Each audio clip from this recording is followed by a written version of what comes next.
নবী আমার জানায়া দেয়, যখন একটা মানুষের সামনে আজরাইল আলাইহিস সালাতু ওয়াস সালাম আগমন করার সময় হয়, তার আগে আমার আল্লাহ তাআলা লামকানে একটা গাছ লাগাইছেন, যে গাছটার নাম হলো শাজরাতুল ইয়াকিন গাছ। যে গাছের প্রত্যেকটা পাতায় পাতায় এক একজন করে মানুষের নাম লেখা। ওই গাছের পাতাটা যখন ছিঁড়ে পড়ে যায়, আজরাইল আলাইহিস সালাতু ওয়াস সালাম তখন মানুষের কাছে চলে আসে ওই মানুষটার রূহ নেওয়ার জন্য। কিন্তু আজরাইলকে আমার আল্লাহ তাআলা মানুষের সামনে পাঠানোর আগে ওই মানুষের সামনে দুইজন ফেরেশতা পাঠায়া দেয়। দুইজন, জবান বন্ধ নাই, বলেন কয়জন ফেরেশতা পাঠায়? দুইজন ফেরেশতা পাঠায়া দেয়। যেই ফেরেশতাদের চোখের রং হলো নীল রঙের, ওই ফেরেশতাদের ভয়ঙ্কর চেহারা আর আচার আচরণ দেখা বান্দা ভয়ে বিছানার মধ্যে প্রস্রাব পায়খানা করে দেয়। এবার চিন্তা করে দেখেন মুসলমানেরা, মানুষ কেন বিছানাতে প্রস্রাব পায়খানা করে মরার সময়? তার মানে ফেরেশতার ভয়ঙ্কর চোখ দেখে মানুষ বিছানায় প্রস্রাব পায়খানা করে দেয়। দুই নাম্বার, এবার আজরাইল আমিন যখন ওই মানুষটার সামনে দাঁড়ায় যায়, মানুষটা হাই হুতাশ করে আজরাইলকে বলার চেষ্টা করে, গো আজরাইল, তুমি আমার রূহ এখন নিও না, আমি এখনো মরণের জন্য প্রস্তুতি গ্রহণ করি। আজরাইল আমিন একটা মানুষের সামনে যখন দাঁড়ায় যায়, আজরাইলকে বারবার বলার চেষ্টা করে, আজরাইল, আমি এখনো মরণের প্রস্তুতি নিতে পারি না। বান্দারে কথা বলার সুযোগ দেওয়া হয় না। ওই বান্দাটা দুইটা দাঁতের চোয়ালের মাঝখানে জিহ্বাটা বাহির করে আজরাইল কামড় লাগাইয়া দেয়। এ সিংড়া পাড়ার মানুষ, এ পদ্মার অন্তরালের মা, এবার বান্দাটার চোখ দিয়া আজরাইলকে বারবার বোঝানোর চেষ্টা করে, রে আজরাইল, আমি এখনো পর্যন্ত কবরের জন্য রেডি হতে পারি নাই, আমার এখন নিও না, আমার রুহটা এখন কবজ কইরো না, আমার বড় কষ্ট হয় রে, বড় কষ্ট।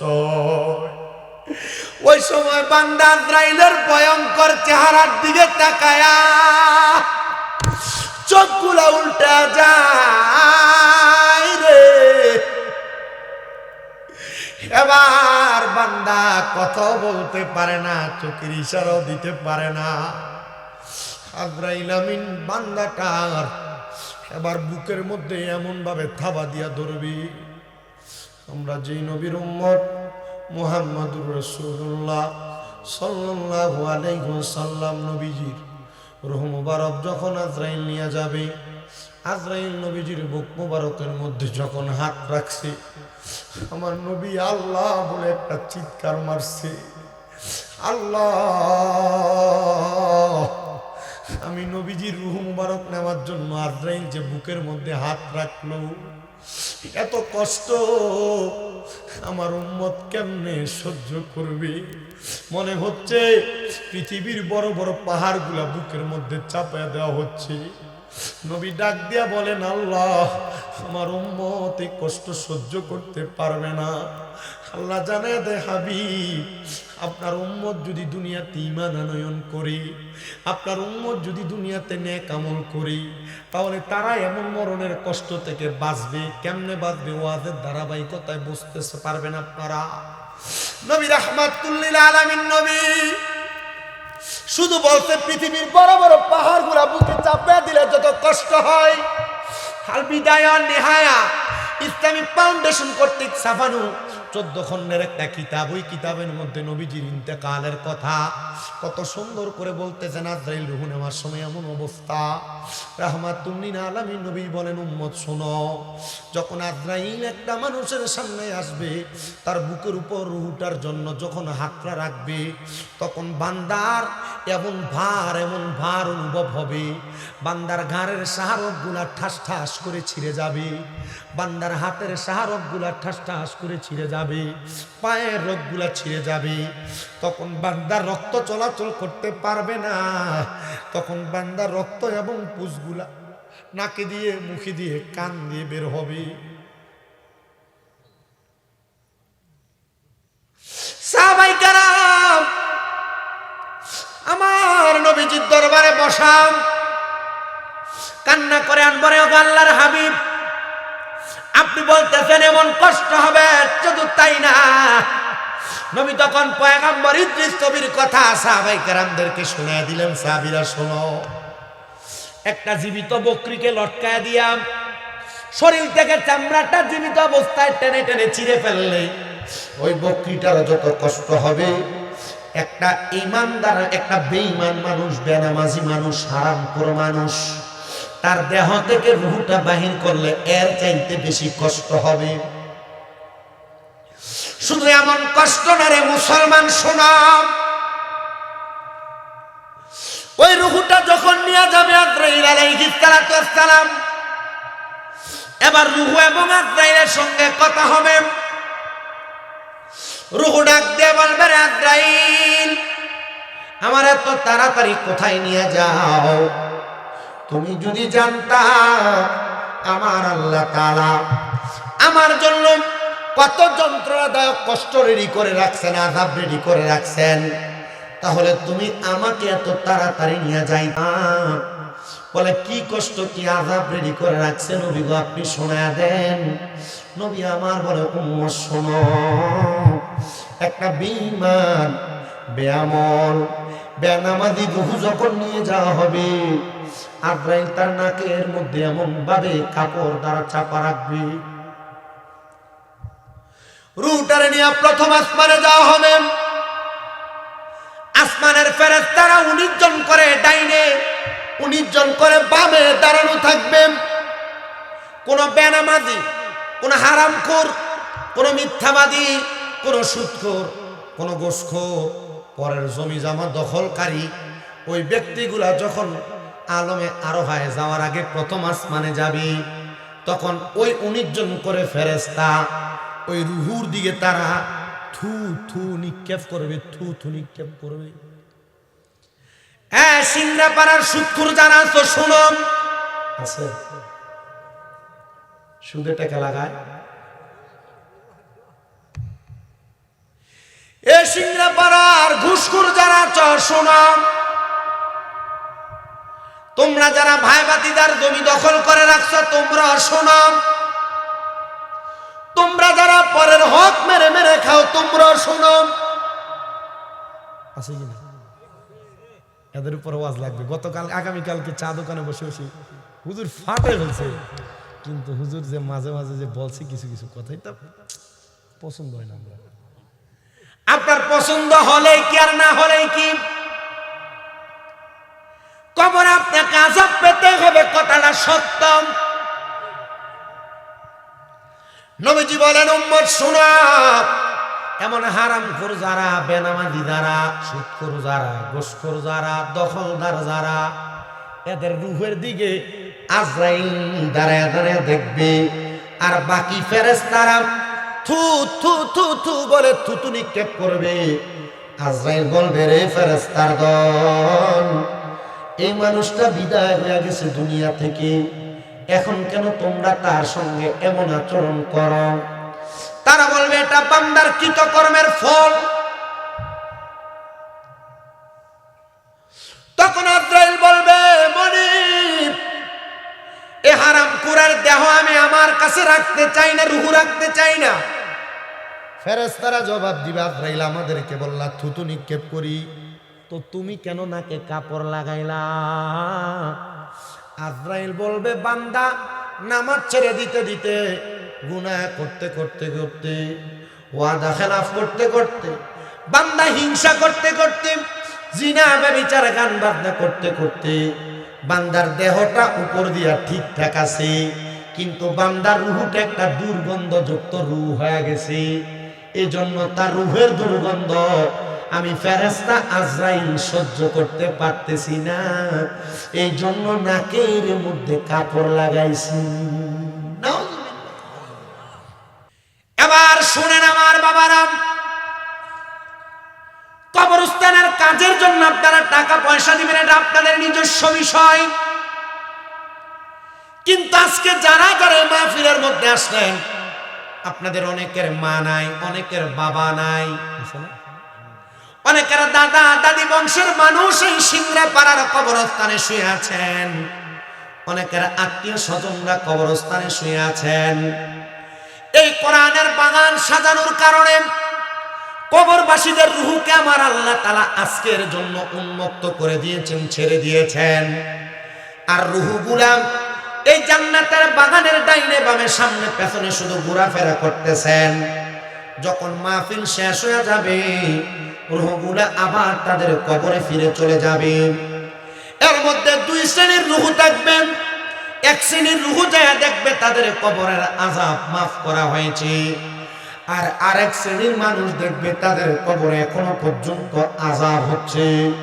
যাদের কবরে আযাব, তারা তখন প্রশ্ন করবে আল্লাহর ফেরেশতারা, আমাদের কবরে আযাব, কিন্তু আমার পাশের কবরে এখনো পর্যন্ত কোনো আযাব নেই, কারণটা কি?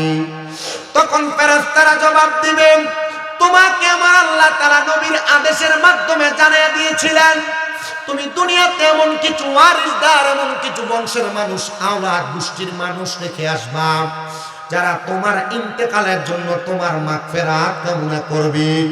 আর ওই মাগফিরাত কামনা করার মাধ্যমে তোমার কবরের আযাবকে মাফ করে দেওয়া হবে। তোমার এমন কোনো আওলাদ ছিল না যে আওলাদ ইসলামী জলসার মধ্যে বসে তোমার জন্য দোয়া করবে, এজন্য তোমার কবরের আযাব মাফ করা হয় নাই। কিন্তু যার আওলাদ এই জান্নাতের বাগান মাহফিলের মধ্যে বসে গেল, ওই ব্যক্তিদের কবরের আযাবগুলো মাফ করে দেওয়া হয়েছে।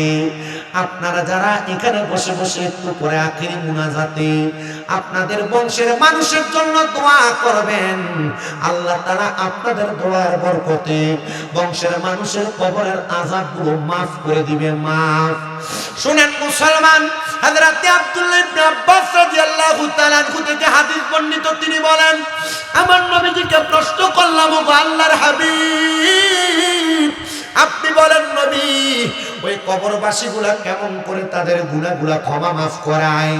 বলে, দুনিয়ার জমিনে একটা ভিক্ষুক যেমন ভাবে মানুষের কাছে ভিক্ষা চায়, একবার চায়, দুইবার চায়, তিনবার চায়, মানুষ বিরক্ত হয়ে ওই ভিক্ষুকটাকে ভিক্ষা দান করে। এই মাহফিলের ডাইনে বামে সামনে পেছনে আপনাদের যাদের বংশের মানুষ কবরে, তারা ভিক্ষুকের মতো আপনার কাছে হাত বাড়ায় রাখছে দোয়া করার জন্য, দোয়া পাওয়ার জন্য।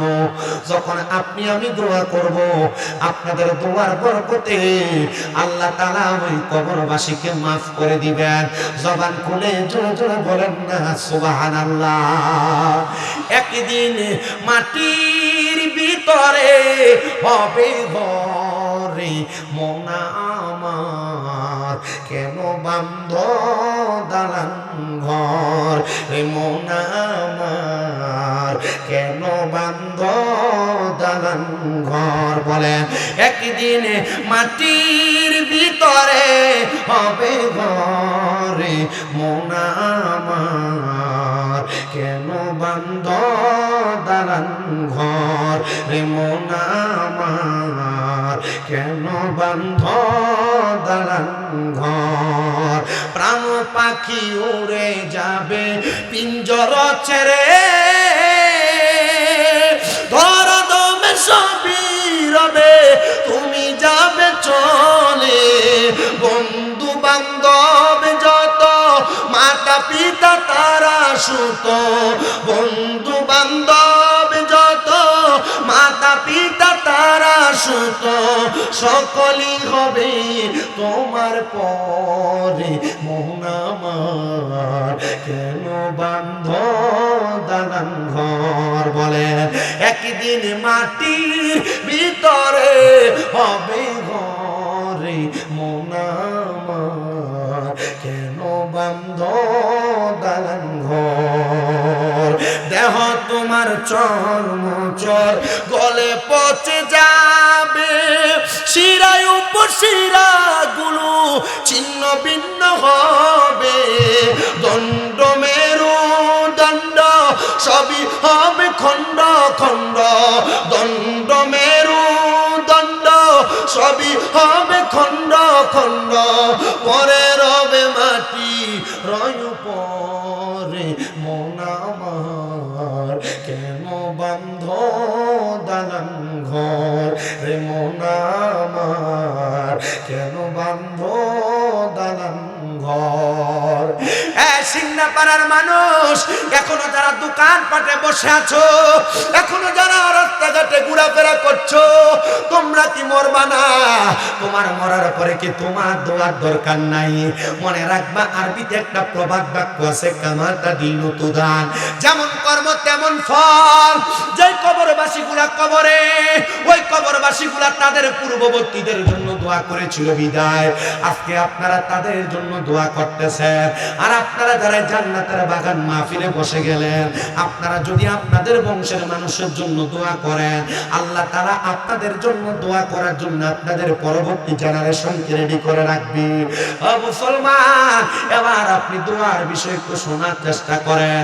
আল্লাহর হাবিব সাল্লাল্লাহু আলাইহি ওয়াসাল্লাম নবী আমার বলে, ইযা সাল্লাইতুম আলাল মাইয়িতি ফাখলিসু লাহু দুআ। এ দুনিয়ার মানুষ, ইযা যখন সাল্লাইতুম তোমরা নামাজ আদায় করো, আলাল মাইয়িতি মৃত ব্যক্তির জন্য, ফাখলিসু লাহু দুআ অতঃপর তোমরা তার জন্য দোয়া করো। মৃত ব্যক্তির জন্য জানাজার নামাজ পড়ার পর দোয়া করার কথা আল্লাহর নবী শিখিয়ে দেয়। এবার নবীজির দরবারে বনু কুরাইজা গোত্রের একজন লোক আগমন করলো, বনু সালমা গোত্রের একজন লোক আগমন করলো। আয়েশা প্রশ্ন করি, ইয়া রাসূলুল্লাহ, নবীজি হাল বাকিয়া মিন বিররি আবওয়াইয়া শাইউন আবাররুহুমা বিহি বাদা মাউতিহিমা। ও নবী, আপনি আমাদেরকে জানায়া দেন গো নবী, জানায়া দেন, আমাদের মা বাবা মারা গেছে, আমরা আমাদের মা বাবার ইন্তেকালের পর আমরা মা বাবার জন্য কি করতে পারি? আমাদের বংশের মানুষ যারা, আত্মীয় স্বজন যারা, গোষ্ঠীর মানুষ যারা তারা ইন্তেকাল করেছে, নবীজি আমরা তাদের জন্য কি করব আপনি বলেন না?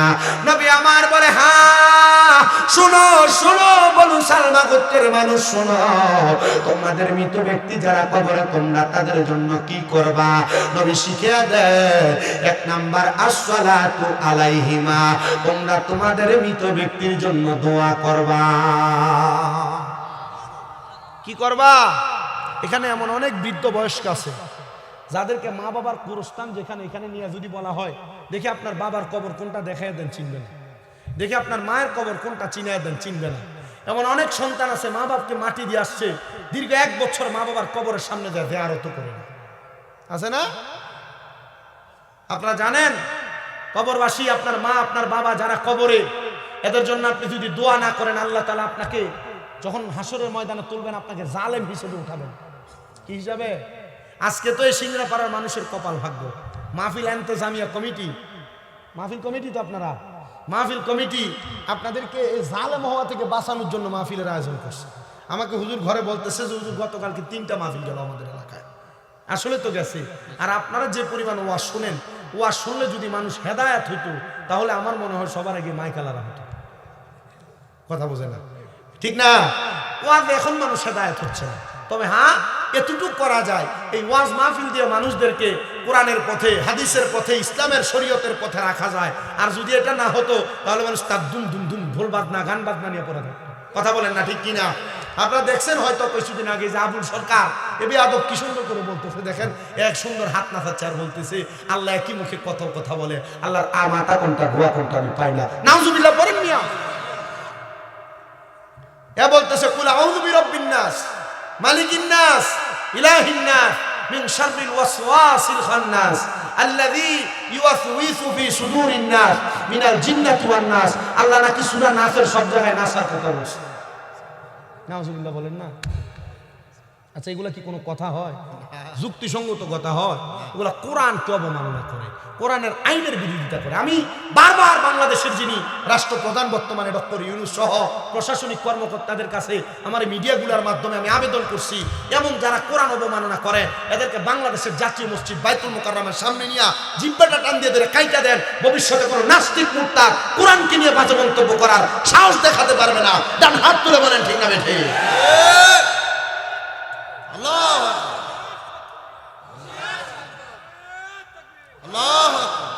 এরা এক এক সময় এক এক কথা বলে। এই যে মমতাজ, এটা কি সুন্দর করে সংসদে দাঁড়ায় বলে বুখারী মুসলিম সিয়াসিত্তার 6 কিতাব পড়ছে। সিয়াসিত্তার 6 কিতাব পড়তে বেশি কিছু লাগবে না। মিনহাজকে যদি দাঁড় করে দিয়ে বলা হয় তুমি একটু বলো তো এই যে সিয়াসিত্তার কিতাবের প্রথম পৃষ্ঠাটার যে প্রথম যে কাভার পেজটা আছে, কাভার পেজটা পড়ে দেওয়ার জন্য পারবে? কথা বলেন, পারবে মমতাজে? সিয়াসিত্তার যে কিতাব, এই কিতাবের মূল প্রথম পাঠের পৃষ্ঠাটা পড়ে দিতে পারবে না। সিয়াসিত্তার সবকে হাদিস পড়ছে। সিটার বা ঠার সোনার বাংলাদেশটা মনে গেছে।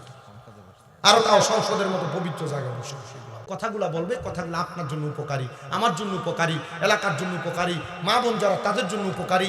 আপনার বড় সৌভাগ্যবান মা বোনেরা, আপনার বড় সৌভাগ্যবান সিংড়াপাড়ার মানুষেরা, আজকে আপনারা আপনাদের বংশের মানুষের জন্য দোয়া করুন। সুবহানাল্লাহ নাই? আমি আপনাদের উদ্দেশ্যে আরো বলি, শুনেন। ওই ব্যক্তি বলে, ইয়া রাসূলুল্লাহ, নবী আপনি বললেন 1 নাম্বার আসসালাতু আলাইহিমা, মা বাবার জন্য দোয়া করা এটা আত্মীয় স্বজনের দায়িত্ব। আর কি কি দায়িত্ব আছে? আপনারা মনে করেছেন আপনাদের বংশের মানুষ মারা যাওয়ার পরে মনে হয় মাটি দিয়ে দিলাম, দায়িত্ব শেষ হয়ে গেছে? নবী বলে 2 নাম্বার ওয়াল ইস্তিগফারু লাহুমা। এই যে আপনাদের এলাকায় মানুষ মারা যাওয়ার পর কোরআন খতম খানি হয় কি হয় না? আমাদের এলাকার পার্শ্ববর্তী এলাকায় যেখানে মাদ্রাসার বেশি বেশি ছাত্র আছে সেখানে বুখারী খতম হয়। দুরূদ শরীফের 30 পারার একটা কিতাব আছে যেটার নাম মজমুয়ে সালাওয়াতে রাসূল, ওই কিতাবের তেলাওয়াত হয়। এগুলা করে করে দোয়া করা হয়, আল্লাহ এই হালের মানুষ, বংশের মানুষ যারা কবরে আসতে কোরআন খানির ওসিলায়, আল্লাহ আপনি পুরা কবরবাসীগুলাকে আপনি মাফ করে দেন, ক্ষমা প্রার্থনা করুন। আল্লাহ আপনি এলাকার কবরবাসীগুলাকে মাফ করে দেন, গোরবাসীগুলাকে আপনি মাফ করে দেন। আল্লাহর নবী বলে এই ক্ষমা প্রার্থনা করা এটা ইসলামের সৌন্দর্য। নবীজি আর কি কাজ আপনি আমাদেরকে বলেন না? নবী আমার বলে 3 নাম্বার ওয়া ইনফাজু আহাদিহিমা, মা বাবার ওয়াদাগুলা তোমরা পূরণ করবা, মৃত ব্যক্তির ওয়াদা পূরণ করবা। কোন মানুষ ইন্তেকাল করার পরে তার সন্তানরা তার জায়গা জমি ভাগাভাগি করা নিয়ে পারাপারি লেগে যায়। 4 দিন যাইতে শেষ হয় না, 40 দিন যাইতে শেষ হয় না, জমি ভাগাভাগি শুরু হয়ে যায়। আছে না নাই? কথা বলেন না, আছে কি নাই? আরে মুসলমান শুনো শুনো, নবী বলেন না না, ওয়া ইনফাদু আহাদিহিমা, মৃত ব্যক্তির যদি কোনো ঋণ থাকে তোমরা ঋণগুলা পরিশোধ করে দিবা, মৃত ব্যক্তির ওয়াদাগুলা তোমরা পালন করে দিবা। এ আল্লাহর হাবিব সাল্লাল্লাহু আলাইহি ওয়াসাল্লাম, নবী আপনি বলেন না কি কি দায়িত্ব আছে? নবী আমার বলতেছেন এর মধ্যে 4 নাম্বার দায়িত্ব ওয়াসিলাতুর রাহমিল্লাতি লা তুসালু ইল্লা বিহিমা। 4 নাম্বার দায়িত্ব হলো মা বাবার আত্মীয় স্বজন যারা তাদের সম্পর্কে সঙ্গে সঙ্গে সম্পর্ক বজায় রাখবা। আর 5 নাম্বার হলো ওয়া ইকরামু সাদিকিহিমা, মায়ের বয়সী বাবার বয়সী মুরব্বীদেরকে বন্ধু বান্ধবদেরকে সম্মান করবা। যদি তুমি এদেরকে সম্মান করো, তাজিম করো, তাহলে আমার আল্লাহ তাআলা তোমার মা, তোমার বাবা, তোমার বংশের মানুষের কবরের আযাব মাফ করে দিবে। সিংড়াপাড়ার কবরস্থানে যে মানুষগুলো শুয়ে আছে তারা আমাদের মতো বুক ফুলে ফুলে চলতো, কিন্তু তারা এখন কবরের বাসিন্দা। যখন তারা নিথর দেহ কবরের বাসিন্দা হওয়ার জন্য সাকরাতুল মউতের বিছানায় শুয়েছিল, আজরাইল যখন তাদের রূহগুলো কবজ করতেছিল, তখন আমার আল্লাহ তাআলা আল্লাহর হাবিব মুহাম্মদুর রাসূলুল্লাহর কাছে কোরআনের আয়াত নাযিল করে দিলেন। তিনি বলেন ওয়ালা তাকুনু কাল্লাযীনা নাসাল্লাহা ফাআনসাহুম আনফুসাহুম উলাইকা হুমুল ফাসিকুন। জবান খুলে উচ্চ কণ্ঠে জোরে জোরে পড়েন আল্লাহু আকবার। আল্লাহ বলেন ওয়ালা তাকুনু, তোমরা তাদের মতো হয়ো না। এখানে তারা বলতে কাদেরকে উদ্দেশ্য করা হয়? আমাদের পূর্বে আমাদের বাবা, আমাদের দাদা, আমাদের বড় বাবা, আমাদের পূর্বপুরুষ যারা আমাদের থেকে চলে গেল। আল্লাহ বলে কাল্লাযীনা যারা নাসুল্লাহ, নিজের কথা ভুলে গেছে, ফাআনসাহুম আনফুসাহুম, আমি আল্লাহ তাদেরকে ভুলে রাখছি। উলাইকা হুমুল ফাসিকুন, আর যারা নিজের কথা নিজেই ভুলে গেছে, নিজের ভালোর কথা ভুলে গেছে, এরা আর কেউ না, এরা হলো ফাসিক, এরা হলো ফাসিক। হুজুর ফাসিক কারা? মনে কেউ কষ্ট নিবেন না। আপনারা যারা এখানে বসেছেন, আপনারা হয়তো কেউ এশারের নামাজ পড়েছেন, কেউ পড়েন নাই, কেউ 5 ওয়াক্ত নামাজ পড়েছেন, কেউ পড়েন নাই। তবে আজকে থেকে ওয়াদা নিবেন, হয়তো এখান থেকে যাওয়ার পর আপনি পড়বেন। মনে রাখবেন, বেশি বেশি যারা নামাজ ছেড়ে দেয় তারা ফাসিক হয়ে যায়। এই জন্য ফাসিক হওয়া যাবে না, যাবে না, যাবে না। বেশি বেশি যারা দাড়ির মধ্যে কুল লাগে লাগে টানে, এরাও ফাসিক হয়ে যায়, ফাসিক হয়ে যায়। মুসলমান, আপনি কত সুন্দর মনে করতেছেন, আমার বউ বলেছে আমি যেন দাড়িগুলো না কাটি ফেলি, দাড়িগুলো না কাটলে নাকি দাড়ির জন্য বড় কষ্ট হয়। মনে রাখবেন, না না না মুসলমান, আপনার বউ আপনার ভালো চায় না, অথবা ইসলাম সম্পর্কে জানে না। এই দাড়িগুলো কমসে যারা করেন, দাড়িগুলো কেটে কেটে যারা ফেলেন, লজ্জা নিবেন না। দাড়ি কাটার কারণে মানুষ ফাসিক হয়ে যায়, নামাজ ছেড়ে দেওয়ার কারণে মানুষ ফাসিক হয়ে যায়। সমাজে এমন অনেক মানুষ দেখবেন যারা দোকানে বসে বন্ধু বান্ধব চলাফেরা করার পথে কথায় কথায় গালি দেয়, কথায় কথায় গালি দেয়। আছেন এক জাতের মানুষ, আল্লাহর নবী বলে বেশি বেশি যারা গালি দেয় তারা হলো ফাসিক। 3 নাম্বার গেল। 4 নাম্বার, যারা মিথ্যা কথা বলে এদেরকে ফাসিক বলে। বলেন কি বলে? কষ্ট হচ্ছে? ওয়াজ বুঝতেছেন? ওয়াজ কাজে লাগবে? আমার কমিটি আছেন তো? ওয়াজ কিছুক্ষণ হলে অসুবিধা হবে না? এটা তো তোমাদের কথা। আপনারা যতক্ষণ শুনবেন আমি ততক্ষণ করব। তবে আমার একটা ধারাবাহিক সময় আছে, আমি আপনাদের মনোযোগ দেখে আমি আমার মনোযোগের উপর বয়ান করব। তবে এই পর্যন্ত যা বলেছি তা কি বুঝেছেন? সবাই ইনশাল্লাহ বলেন, তা কি বুঝেছেন? শুধু কুমিল্লা থেকে প্রায় 8.5-9 ঘন্টা বক্তা জার্নি করে আসবে, আর আপনি কানসুক করবেন, বক্তার কণ্ঠ সুন্দর হলে বসবেন, আর নসিব বসবেন না। বক্তা কি বলে শুনবেন, যদি ভালো লাগে বুঝবেন, না হলে বসবেন না, কোনো রকম চলে যাবেন। এটাকে ওয়াজ বলে না, এটাকে কি বলে না, এটা কানসুক বলে, শান্তি বলে কোনো রকম। এদিকে কি মহিলাদের প্যান্ডেল আছে নাকি? এদিকে না, এদিক থেকে মনে হয় একটা আওয়াজ আসে। এরা মনে এখানে দাঁড়ায় দাঁড়ায় হুজুর কি বলে এটা বিশ্লেষণ করতেছে। এরা আমার থেকে বিশেষজ্ঞ ভালো, তো এজন্য এরা এগুলা নিয়ে যাচাই বাছাই করতেছে, আর এটাকে নিয়ে আগামীকালকে একটা কিতাব রচনা করবে। আছে না, এমন আছে না? হ্যাঁ, কাউলুল জামিল, কাউলুল হাসিন, এমন অনেক কিতাব আছে। মনে করেন আপনাদের ইমাম সাহেব বললো, আমি শুনলাম, উনি যা বললো তা শুনে শুনে আমি কিতাব লিখলাম। এরা আমি যা বলবো তা শুনবে, তা শুনে শুনে কিতাব লিখবে। তাহলে ফাসিক হয়ে যায় 4 প্রকারের মানুষ। কয় প্রকার? এই যে আপনারা এত দোয়া করেন, আল্লাহ আমার অসুস্থতা দূর করে দেন, আল্লাহ আমার কামাই রুজি নাই, বেশি করে ইনকাম দেন, আল্লাহ আমার খেতে ফসল হয় না, ফসল দেন, আমার সন্তান ভালো হয় না, ভালো করে দেন, আমার রোগ মাফ হয় না, মাফ করে দেন। কেন হয় না শুনেন, অসুবিধা হবে আপনাদের। মহিলা মা বোন যারা আছেন, আপনারা যারা বেপরদা চলেন, আপনাদের দোয়ার জন্য করবেন। আর আপনারা যারা ঠিক ঠিক বলছেন, আপনার বউ বেপরদা চলে, আপনার মা বেপরদা চলে, আপনার বোন বেপরদা চলে, আপনার মেয়ে বিপর্দা চলে। আপনি যদি 5 ওয়াক্ত নামাজ পড়েন, আর আপনার মা, বউ, আপনার বোন, আপনার স্ত্রী, এই 4 জন ব্যক্তি যদি বেপরদা চলে, আপনার এই নামাজ দিয়ে কোনো কাজ হবে না।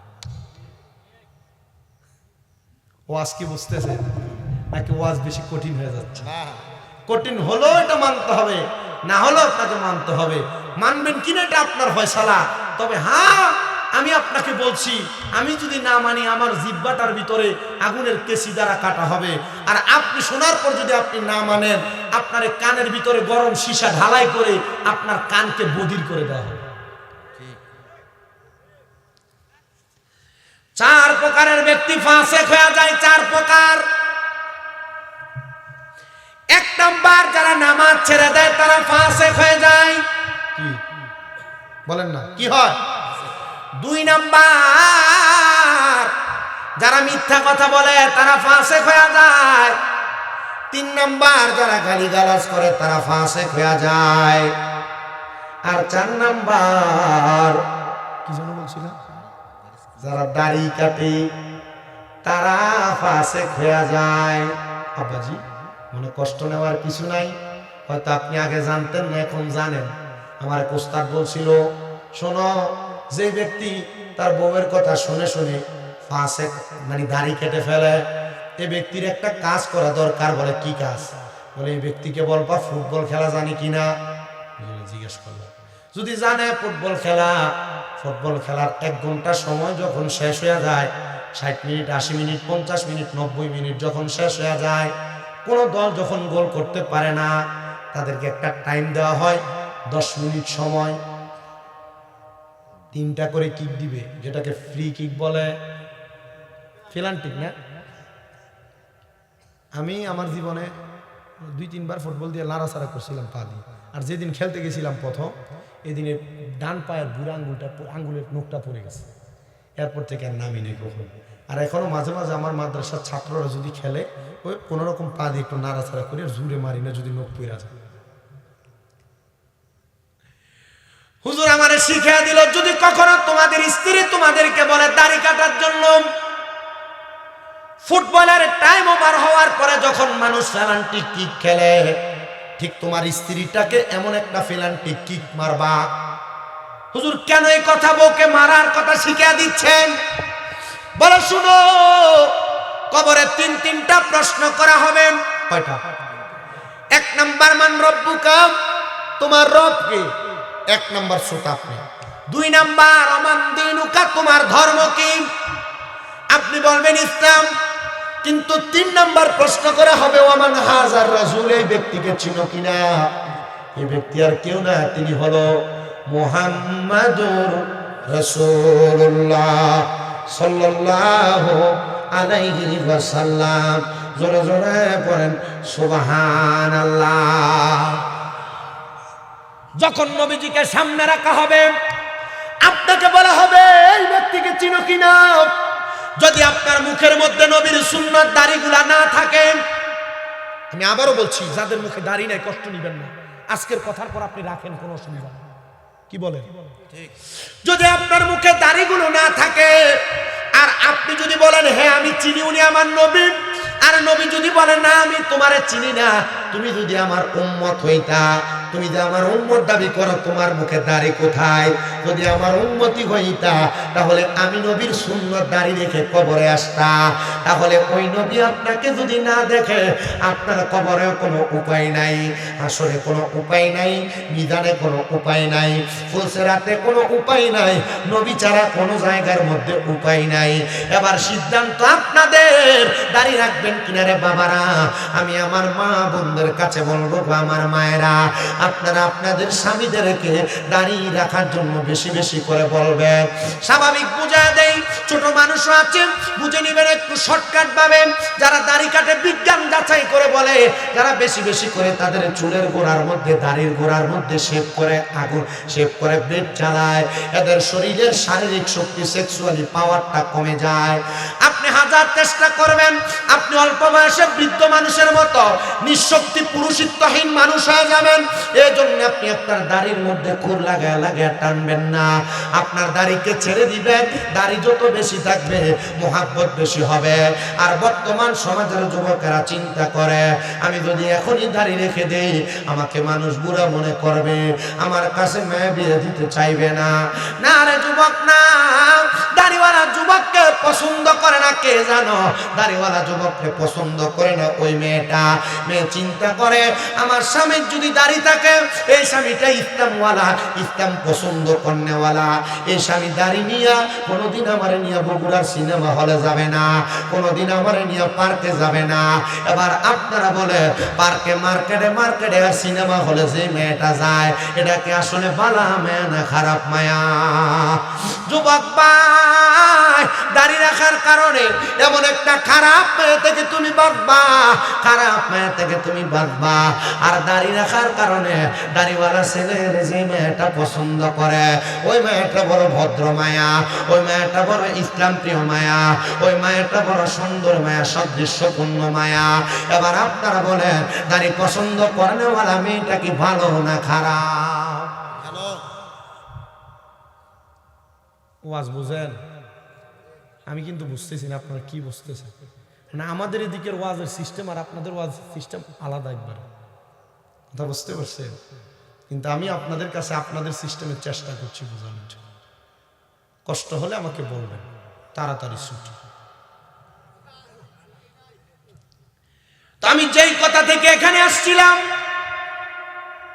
মনে আছে কি গন্ত এখানে ওয়াজ, এটা তো বাড়তি এক্সট্রা কথা, এক্সট্রা হাদিস শরীফ শোনাইলাম। জান্নাতুল বাকি অনেক পরে, অনেক আগের কথা। আমার কথা হলো কবরবাসীদের জন্য আপনারা 5টা কাজ করবেন। কয়টা? 1 নাম্বার দোয়া, 2 নাম্বার ক্ষমা প্রার্থনা, 3 নাম্বার মা বাবার ঋণ পরিশোধ করা, 4 নাম্বার মা বাবার আত্মীয় স্বজনের সাথে সম্পর্ক ঠিক রাখা, আর 5 নাম্বার মা বাবার বয়সী মুরব্বীদেরকে সম্মান করা, তাজিম করা, ইজ্জত করা। এখানে নাকি? তো এখানের পরে আপনার কবরের দিকটা এবার একটু চিন্তা করবেন মানুষ। আপনারা মনে রাখবেন এই সিংড়াপাড়া থেকে কোনো মানুষ যদি বগুড়া যায়, রিজার্ভ গাড়ি না, ভেঙ্গে ভেঙ্গে যদি যায়, এখান থেকে মনে করেন ডাইরেক্ট মির্জাপুর নাকি শেরপুর যাওয়া লাগবে, শেরপুর থেকে তারপর যাওয়া লাগবে ডাইরেক্ট বগুড়া। তাহলে আপনার স্টেশন হলো কোথায়? শেরপুর। আপনারা মনে করেন এই মাহফিলে আপনারা আসছেন কেন? জান্নাত পাবেন, জান্নাতের আশায়, ঠিক কিনা? ঠিক কিনা? জান্নাত পাবেন সে আশায়। জান্নাত অনেক পরের জায়গা, জান্নাতের আগে আরো অনেকগুলো স্টেশন আছে। বগুড়া যাওয়ার আগে যেমন ভাবে শেরপুর, যেমন ভাবে মির্জাপুর, যেমন ভাবে সিংড়াপাড়ার স্টেশন, জান্নাতে যাওয়ার আগে আরো অনেকগুলো স্টেশন রে বাবা। এর মধ্যে 1 নাম্বার স্টেশন জান্নাতের আগে যেটা, সেটার নাম হলো ফুলসেরাত। কি? সেটার নাম হলো ফুলসেরাত। ওই ফুলসেরাতের আগে আগে আর একটা স্টেশন যেটার নাম হলো মিজান, আর ওই মিজানের আগে আরেকটা স্টেশন যেটার নাম হলো হাসরের ময়দান। হাসরের ময়দানের আগে আরেকটা স্টেশন যেটার নাম হলো কবর, আর ওই কবরের আগে আরেকটা স্টেশন আছে যে স্টেশনের নাম হলো সাকরাতুল মাউত, মানে মৃত্যুর বিছানা। আর মৃত্যুর বিছানার আগের স্টেশন আলমে দুনিয়া।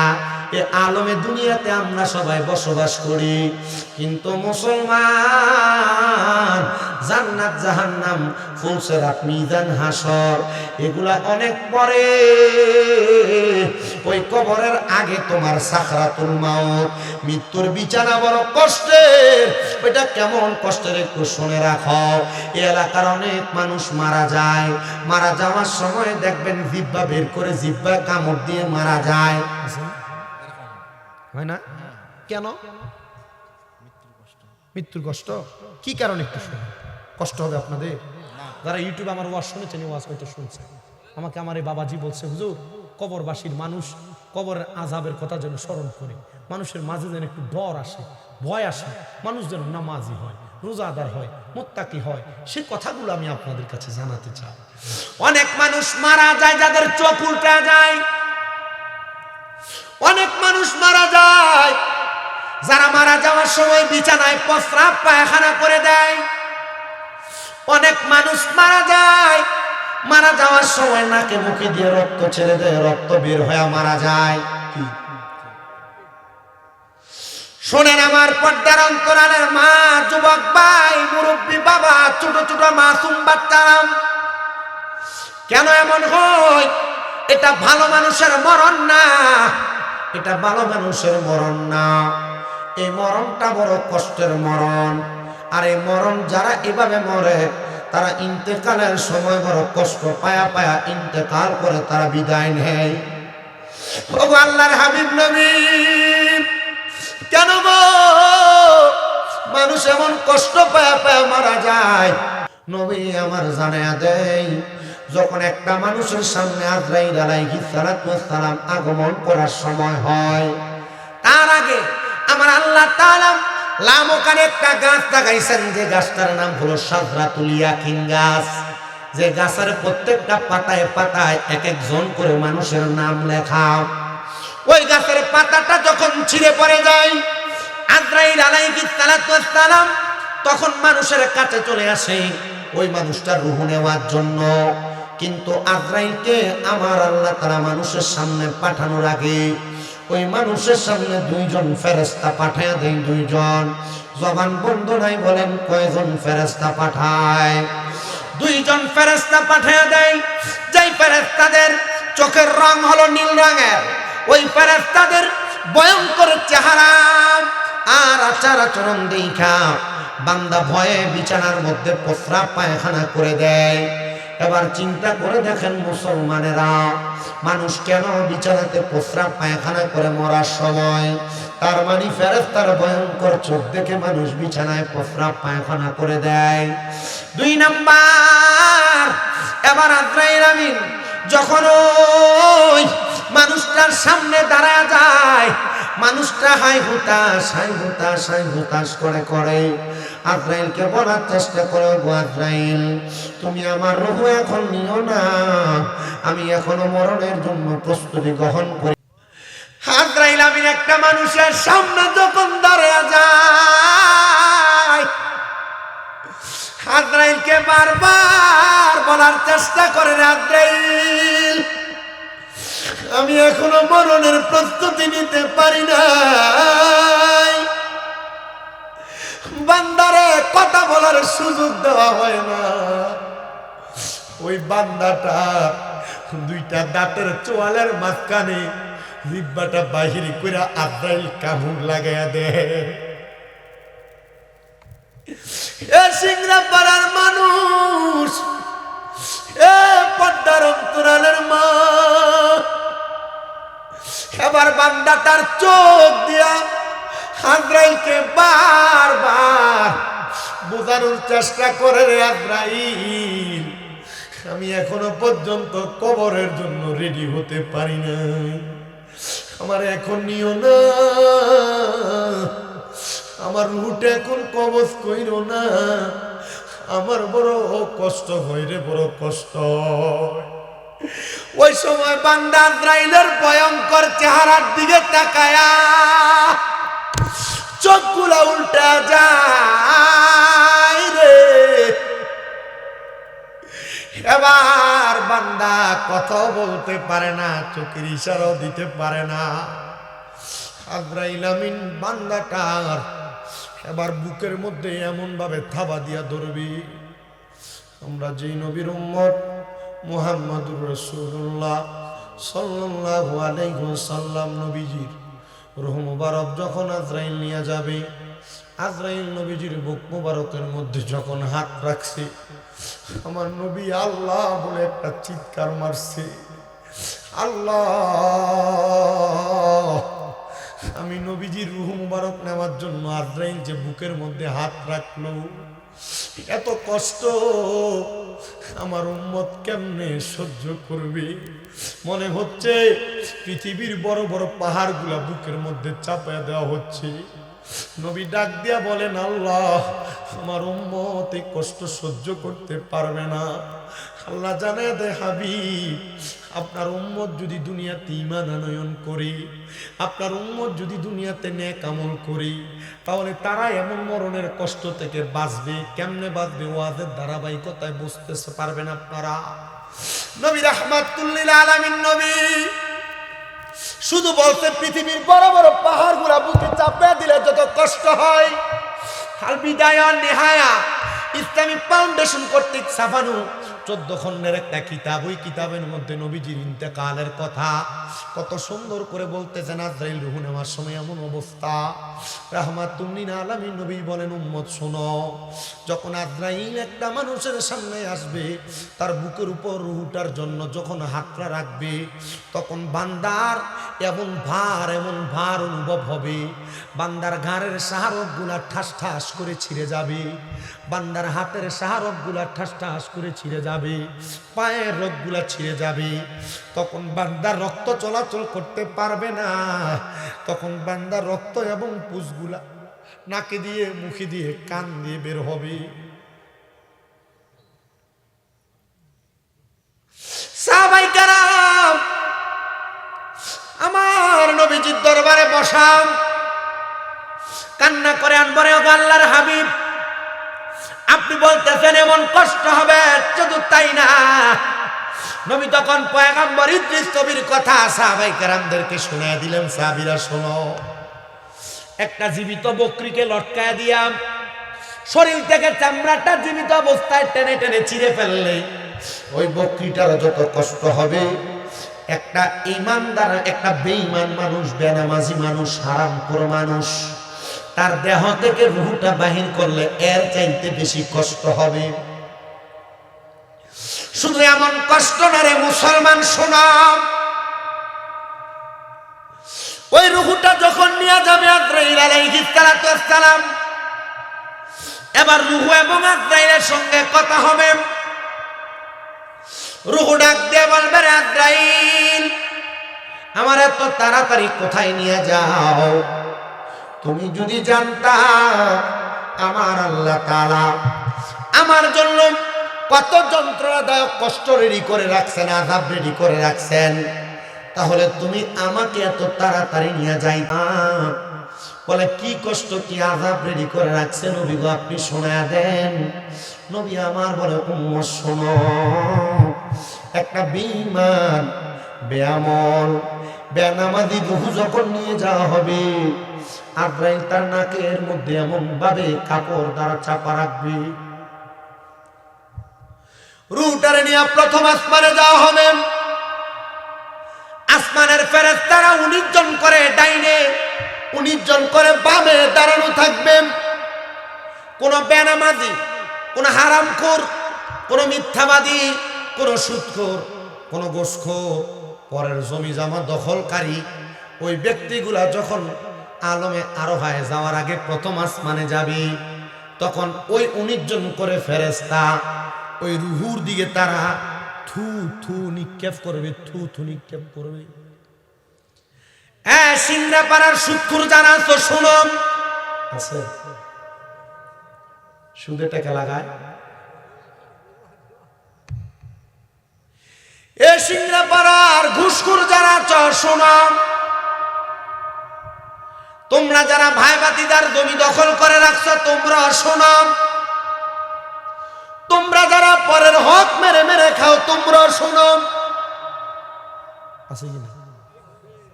এদের উপর ওয়াজ লাগবে। গতকাল, আগামীকালকে চা দোকানে বসে বসে হুজুর ফাটে ফেলছে, কিন্তু হুজুর যে মাঝে মাঝে যে বলছে কিছু কিছু কথা, এটা পছন্দ হয় না। আপনার পছন্দ হলে কি আর না হলে কি, কবরে আপনাকে আযাব পেতে হবে, কথাটা সত্য। নবীজি বলেন, উম্মত শোনো, এমন হারামখোর যারা, বেনামাজি যারা, সুদখোর যারা, ঘুষখোর যারা, দখলদার যারা, এদের রূহের দিকে আজরাইল দাঁড়ায় দাঁড়ায় দেখবে, আর বাকি ফেরেশতারা থু থু থু থু বলে থুতু নিক্ষেপ করবে। আজরাইল বলবে, রে ফেরেশতার দল, এই মানুষটা বিদায় হয়ে গেছে দুনিয়া থেকে, এখন কেন তোমরা তার সঙ্গে এমন আচরণ করো? তারা বলবে, এটা বান্দার কৃতকর্মের ফল। তখন আজরাইল বলবে, মনিব, এ হারামখোরের দেহ আমি আমার কাছে রাখতে চাই না, রূহ রাখতে চাই না। ফেরেশতারা জবাব দিবে, আজরাইল আমাদেরকে বললা থুতু নিক্ষেপ করি, তো তুমি কেন নাকে কাপড় লাগাইলা? আজরাইল বলবে, বান্দা নামাজ ছেড়ে দিতে দিতে, গুনাহ করতে করতে করতে ওয়াদা খেলাফ করতে করতে, বান্দা হিংসা করতে করতে, জিনা ব্যভিচার গান বাজনা করতে করতে বান্দার দেহটা উপর দিয়া ঠিকঠাক আছে, কিন্তু বান্দার রুহটা একটা দুর্গন্ধযুক্ত রূহ হয়ে গেছে। এজন্য তার রুহের দুর্গন্ধ আমি ফেরেশতা আজরাইল সহ্য করতে পারতেছি না, এই জন্য নাকের মধ্যে কাপড় লাগাইছি।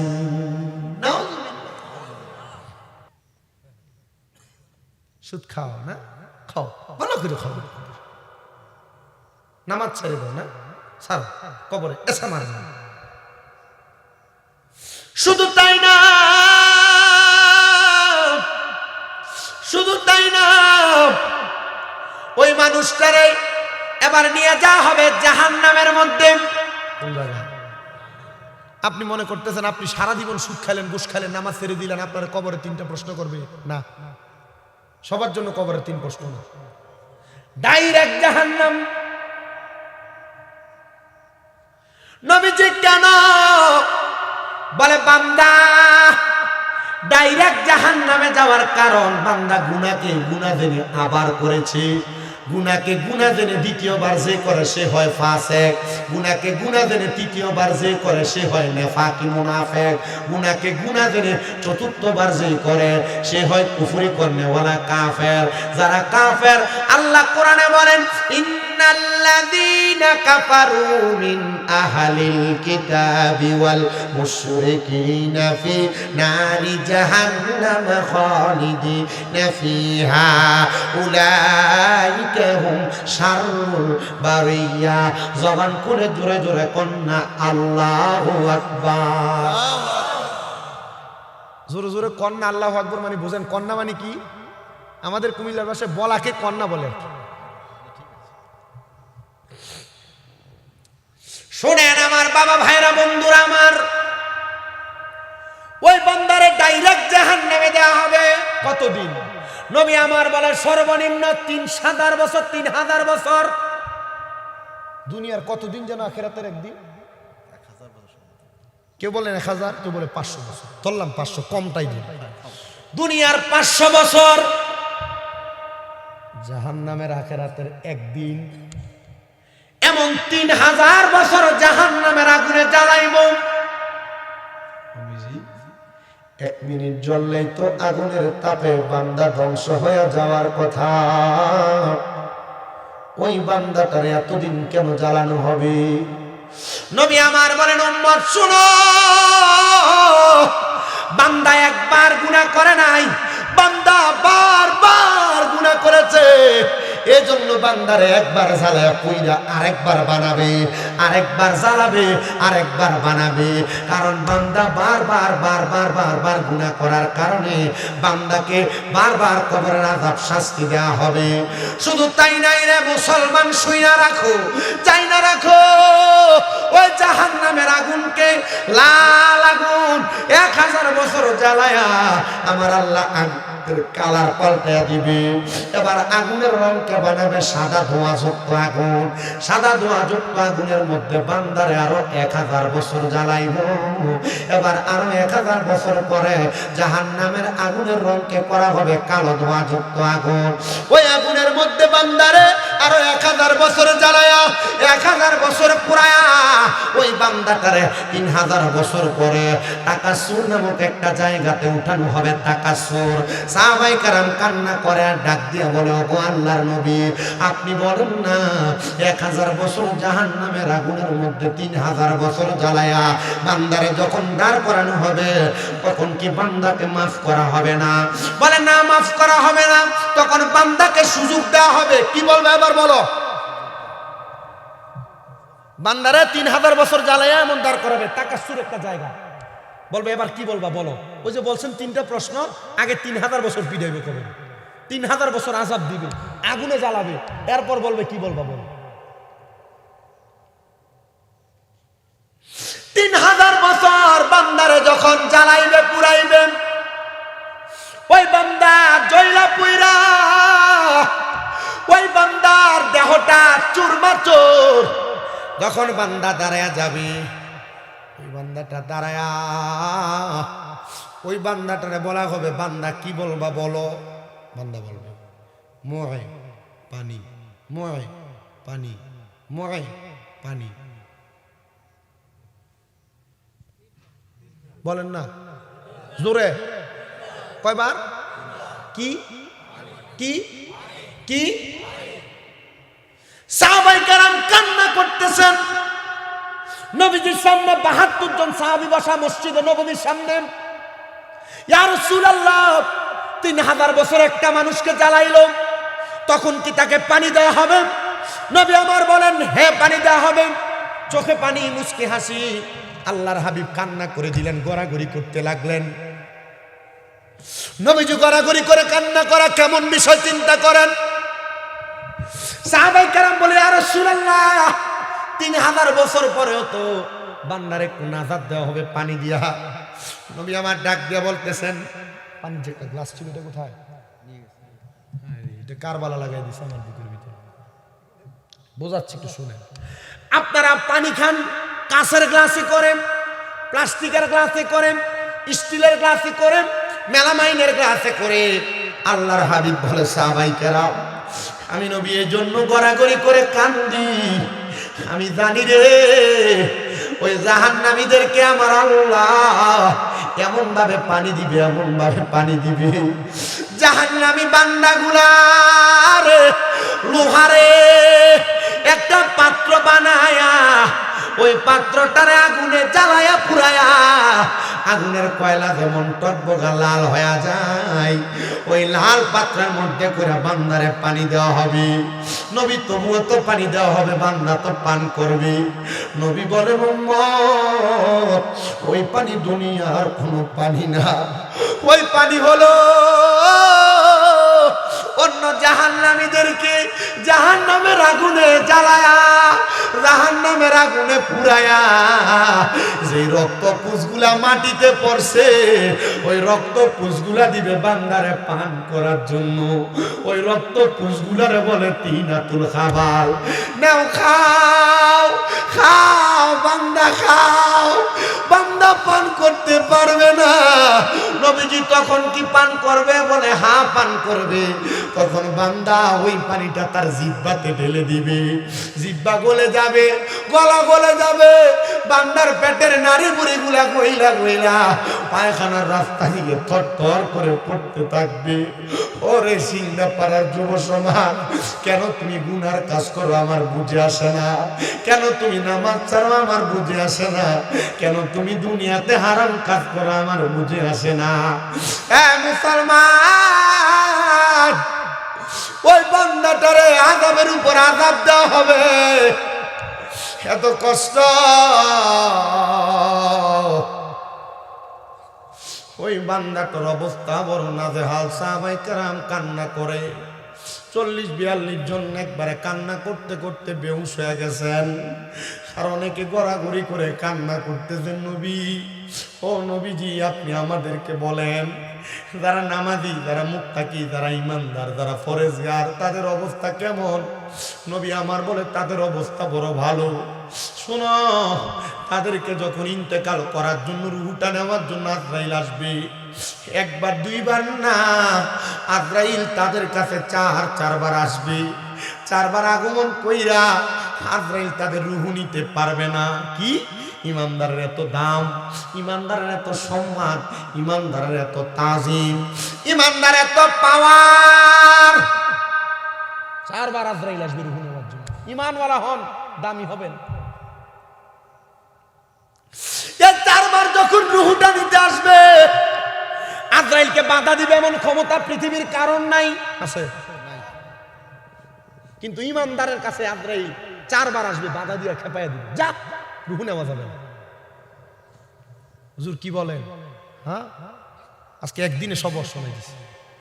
আমি যে কোনো মাহফিলে গেলে এই কবরবাসীর ওয়াজ যেটা করছি, এটা করে যে কোনো ঘটনায় কারগুজারিতে ঢুকে যায়।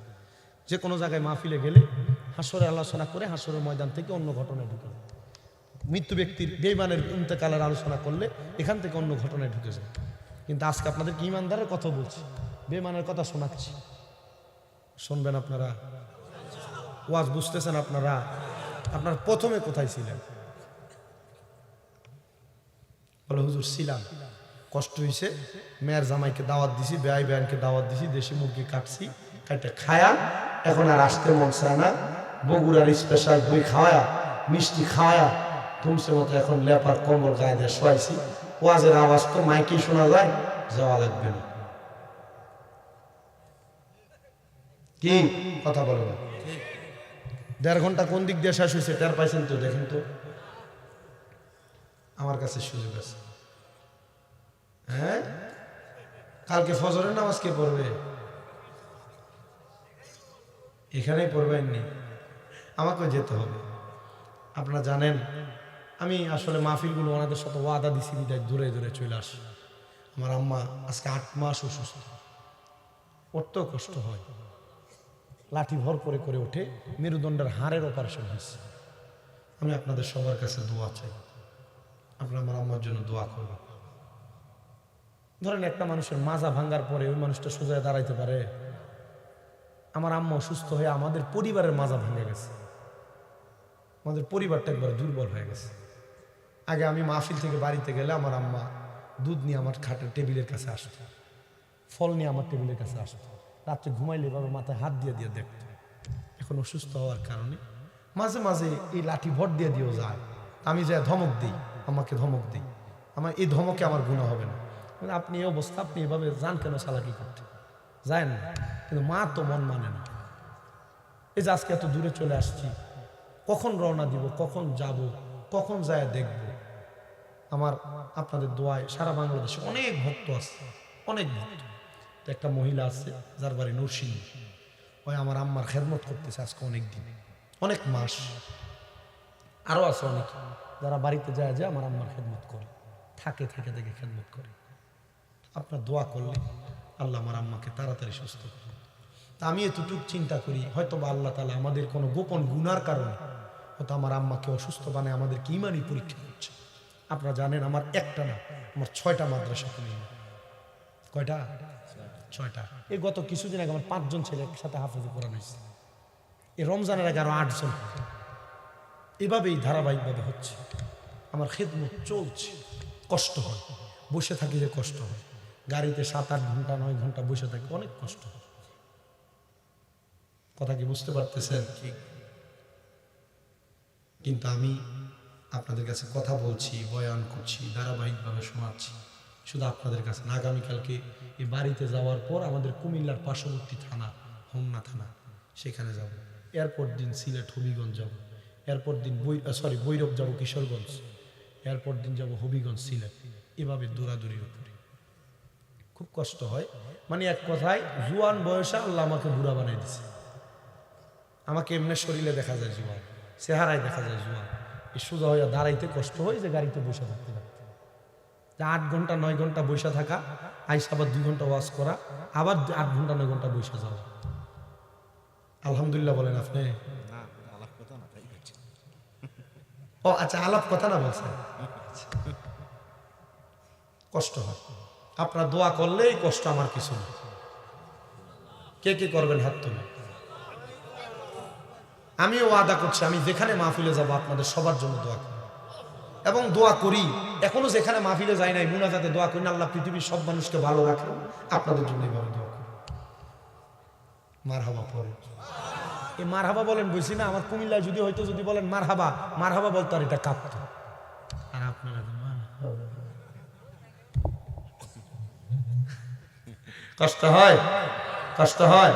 একবার দুরূদ শরীফ পড়েন মুহাব্বতে আল্লাহুম্মা।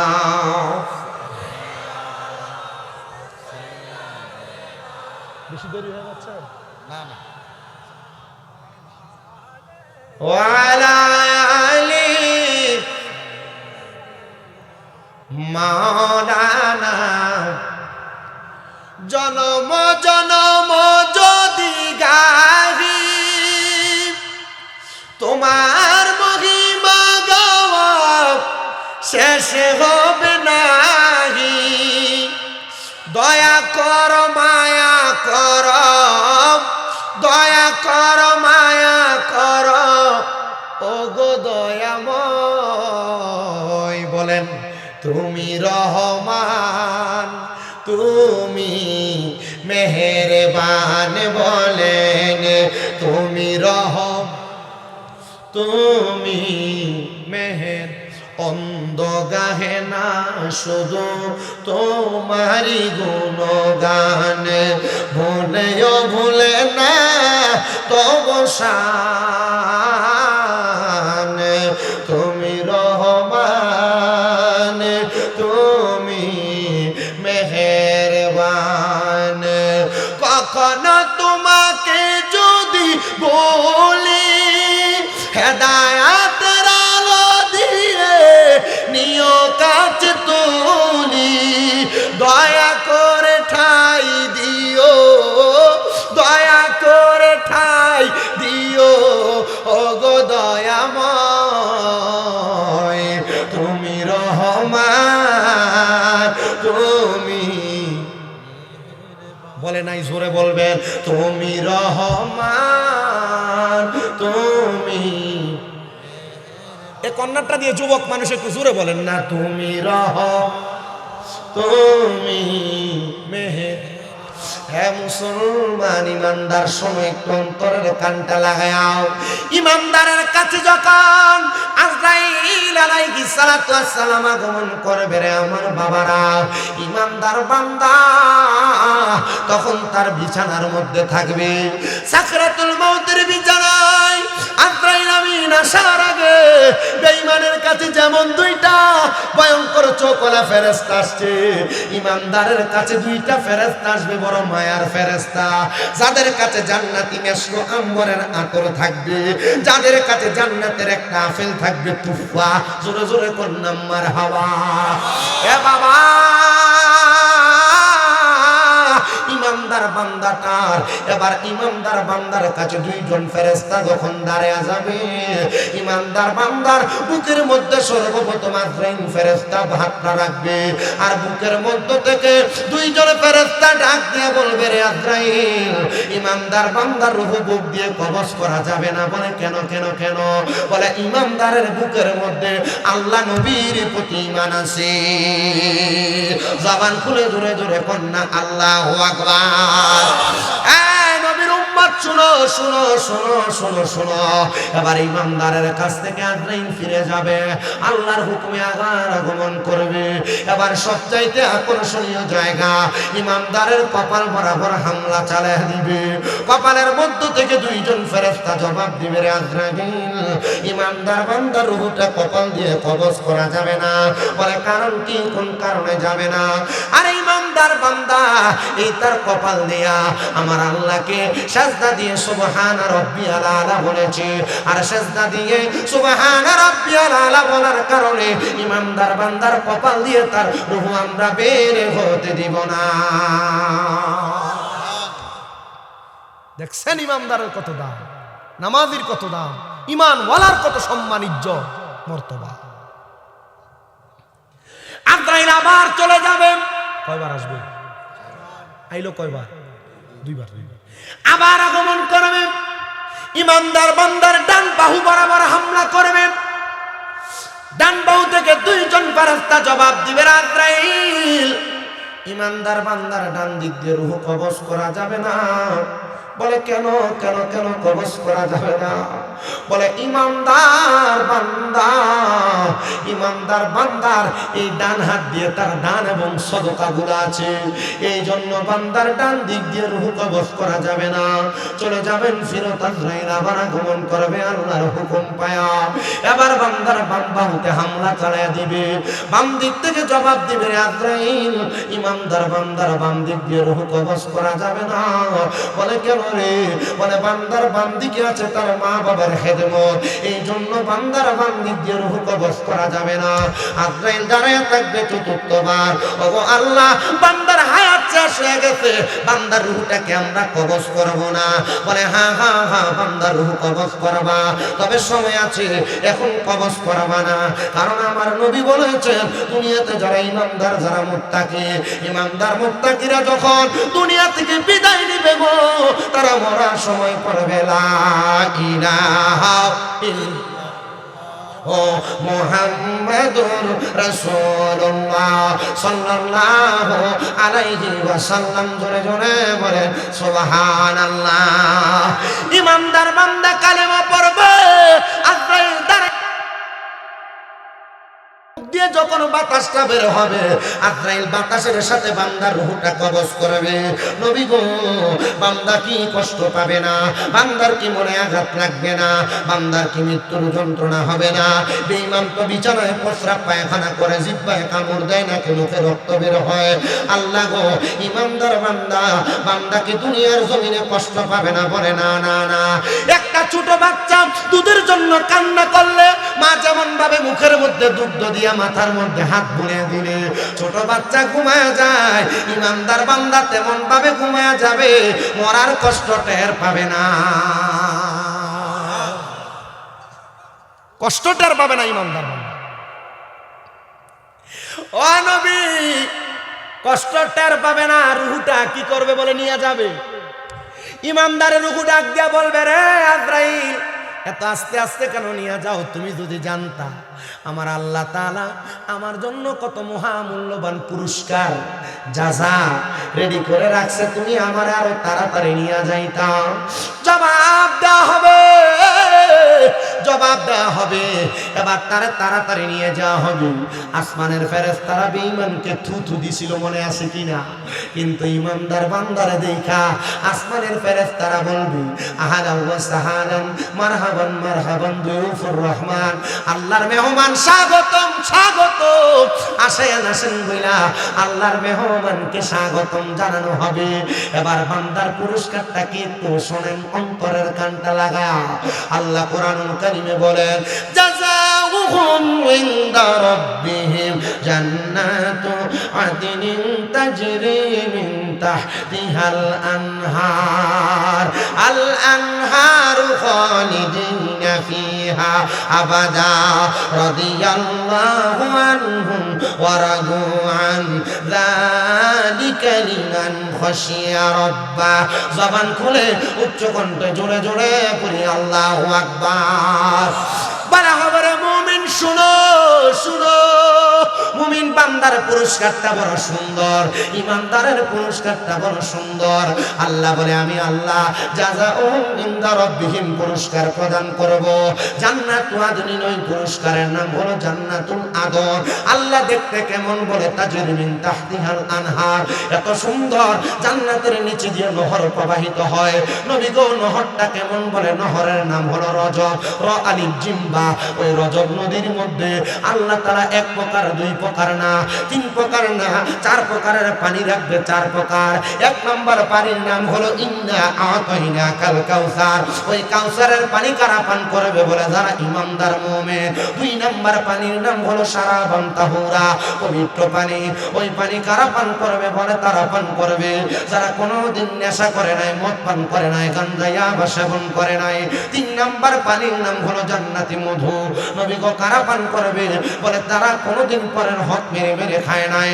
আর চার নম্বর পানি হলো জান্নাতের লাবান, মানে জান্নাতের দুধ। নবী গো, কারা পান করবে?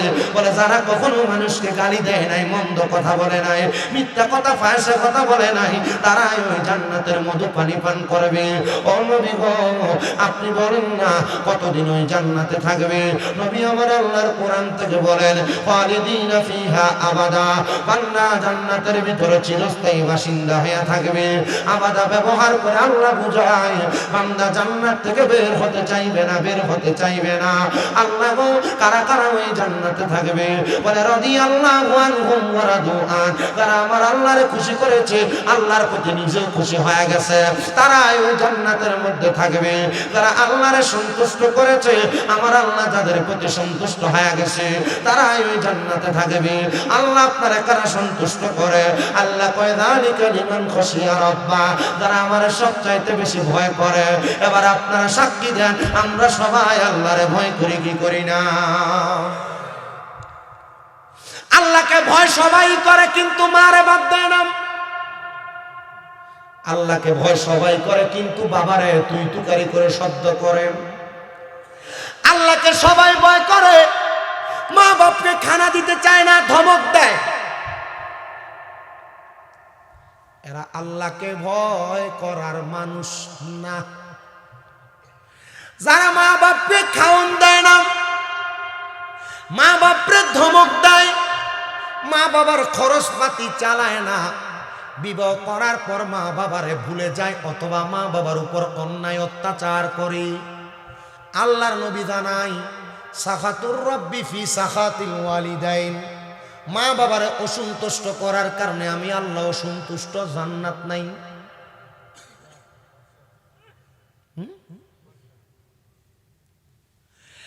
আর কোন সন্তান যদি মারে খাওয়ায়, বাপরে খাওয়ায়, মা বাবার দায়িত্ব পালন করে, নরম সুরে মা বাবার সঙ্গে কথা বলে, আল্লাহ কয় বান্দা ব্রাদার রব্বি ফি রিদাল ওয়ালিদাইন, সে যেন তার মা বাবারে খুশি করে, আমি আল্লাহরে খুশি করলো, আল্লাহরে খুশি করলা তো জান্নাত পায়া গেলা, জান্নাত পায়া গেলা, জান্নাত পায়া গেলা। সিংড়া পাড়ার বাবারা, আশেপাশে এলাকার মুসল্লিরা কেরামেরা, এই জন্য আপনারা যারা আপনাদের মা বাপরে ভাত দেন না অথবা দেন, যারা মা বাবার সঙ্গে অসৎ আচরণ করেছেন, খারাপ ব্যবহার করেছেন, আজকের মাহফিল কবুল হবে কি হবে না এটার গ্যারান্টি আমি আপনাদের কাউকে দিতে পারবো না। তবে একটা গ্যারান্টি দিতে পারবো, যদি আগামীকালকে শুনেন যে এলাকার কোনো মুরব্বী বাবা দোকানে বসে বলছে, হ্যাঁ কুমিল্লা থেকে একটা চ্যাংরা ভক্ত আসছিল শামীম রাজা, তার কথা শুই না আমার সন্তান বাড়িতে আইসা আমার পায়ে ধরে মাপ চাইছে, আরে মাপ চাওয়া লাগবে না, মাপ চাওয়া লাগবে না, মা বাবা সন্তান কোনোদিন কোনো অন্যায় করবার না করো, যদি মা বাবার পায়ে ধরো তোমার দাম কমবে না, সম্মান কমবে না, ইজ্জত কমবে না, মা বাবার পায়ে ধরলে আল্লাহ তাআলা ওই সন্তানের দাম ইজ্জত বাড়ায় দেয়। যদি শোনো কোনো সন্তান বলছে হ্যাঁ আমার মা বাবার, আমার সন্তান আমার পায়ে ধরে মাপ চাইছে, মনে করবো মাফি করবো। কিন্তু বাবা অনেকে চিন্তা করতেছে হুজুর আমি পায়ে ধরে মাপ চাইবো, আপনাদের সবার কাছে আবদার জানাই, আমি শুধু সালাম করি না, মাঝে মাঝে মা বাবার পায়ে চুমা দেয়, কদম বুসি করি, শুধু এটা করি না রে বাবা, আমি আমার মা বাবার জন্য চেষ্টা করি আমার অন্তর থেকে যতটুক করা সম্ভব ততটুক করা। কিন্তু এখানে অনেক সন্তান আছে মা বাবার কাছে মাপ চাইতে শরম লাগে, লজ্জা লাগে, কিন্তু অনেক সন্তান বসে বসে চিন্তা করে হুজুর যাদের বাড়িতে বাবা আছে তারা বাড়িতে যে হয়তো মাহফিল থেকে যাওয়ার পর বাবার পায়ে ধরে ধরে মাপ চাইবে, আমার তো বাবা নাই, আমি কার পায়ে ধরে মাপ চাইবো? হুজুর যাদের বাড়িতে মা আছে তারা বাড়িতে যায় আমার পায়ে ধরে মাপ চাইবে, আমার তো মা নাই, আমি কার পায়ে ধরে মাপ চাইবো? সন্তান রে, মাপ চাওয়ার কোনো সুযোগ যদি তোমার না থাকে, মা বাপ কবরে থাইকা থাকে, সন্তান চিন্তা করবা না, আল্লাহর নবী শিখিয়া দেয় কোন সন্তানের মা মারা যাওয়ার পরে, বাবা মারা যাওয়ার পরে ওই সন্তান যদি হাত উঠে আল্লাহর দরবারে বলে রব্বির হামহুমা কামা রব্বায়ানি সগীরা, আর চোখের মনি কোঠার মধ্যে একটা মাছির মাথা পরিমাণ পানি ছেড়ে দিয়ে কান্না করে, ওই পানিটা মাটিতে পড়ার আগে আমার আল্লাহ তার মা বাবার জীবনের গুনাহ মাফ করে দেয়। আল্লাহ আপনি তাকায় দেখেন এই বগুড়া জেলার শেরপুর থানাধীন সিংহাপাড়া কবরস্থানের জান্নাতের বাগান মাহফিলের পুকুরবার ঈদগাহ মাঠ কবরস্থান ময়দানের জান্নাতের বাগান ইসলামী জলসার মধ্যে কোন সন্তান জানি তাদের মাকে হারায়া মাহফিলে বসে গেছে, কোন সন্তান জানি তার বাবারে হারায়া মাহফিলে বসে গেছে। সন্তানের দল তোমরা শুনে রাখো, জেনে রাখো, মেনে নাও। সন্তান রে, মা বাপ বাইচা থাকলে মা বাপরে খাওয়াইতা পড়াইতা, এখন তোমার মা কবরে, এখন তোমার বাবা কবরে, মা বাপরে খাওয়াইতে পারো না, পড়াইতে পারো না। সন্তান একটু পরে আখিরি মুনাজাত হবে, দোয়া করা হবে তোমার মার জন্য, বাবার জন্য, দাদা দাদি বংশের মানুষের জন্য, যাদের মা নাই, যাদের বাবা নাই। একবার চিন্তা করে দেখেন, মা বাপ যদি বেঁচে থাকতো, আপনি যদি প্রতি মাসে মা বাবার পেছনে 1000 টাকার খাওয়ান খাওয়াইতেন, তাহলে 12 মাস 1 বছরে আপনার 12,000 টাকা লাগতো। আমি 12,000 টাকা